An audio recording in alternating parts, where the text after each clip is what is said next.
மக்களுக்கு வந்து சேவை செய்யணுங்கிற ஒரு நல்ல எண்ணத்தில் தான் அரசியலுக்கு வந்தேன். ஆனால் அரசியலுக்கு வரணும்னு சொல்லி எப்போ நினச்சேன்னா, சின்ன வயசுலேருந்தே எனக்கு அரசியல் ஆர்வம் இருக்குது.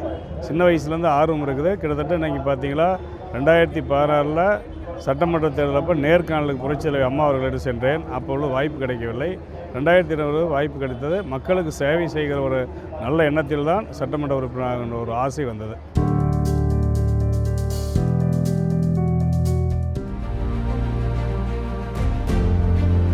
देश के लिए तमिलनाडु का कोई एक एमएलए और महाराष्ट्र का एमएलए बीजेपी के कांग्रेस के हो सकते हैं।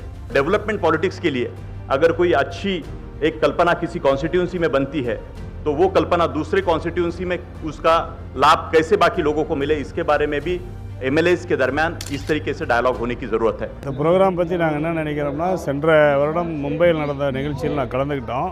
அந்த கலந்துக்கிட்ட எங்களுக்கு ஒரு நல்ல ஒரு இது கிடைச்சிது. எல்லா இந்தியாவில் இருக்கிற அனைத்து சட்டமன்ற சந்திக்கக்கூடிய ஒரு வாய்ப்பு, எல்லாத்தையும் சந்தித்தோம். இது என்னன்னா ஆங்கிலம் ஹிந்தி 2 மொழியில் பேசுகிறாங்க.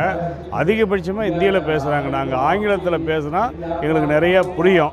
அது மட்டும் தான் ஒரே ஒரு குறையை தவிர மற்றபடி இந்த நிகழ்ச்சி எங்களுக்கு ஒரு சந்தோஷமான நிகழ்ச்சி தான். Educated people, qualified people, the urban city centers people, they must come in public life so that there is a very beautiful ecosystem to transform our country's governance, democracy and overall societal transformation. இல்லை, அது நல்ல விஷயந்தான். இளைஞர்கள் அதிகம் அரசியல் வரும்னு சொல்கிறது நல்ல விஷயந்தான்.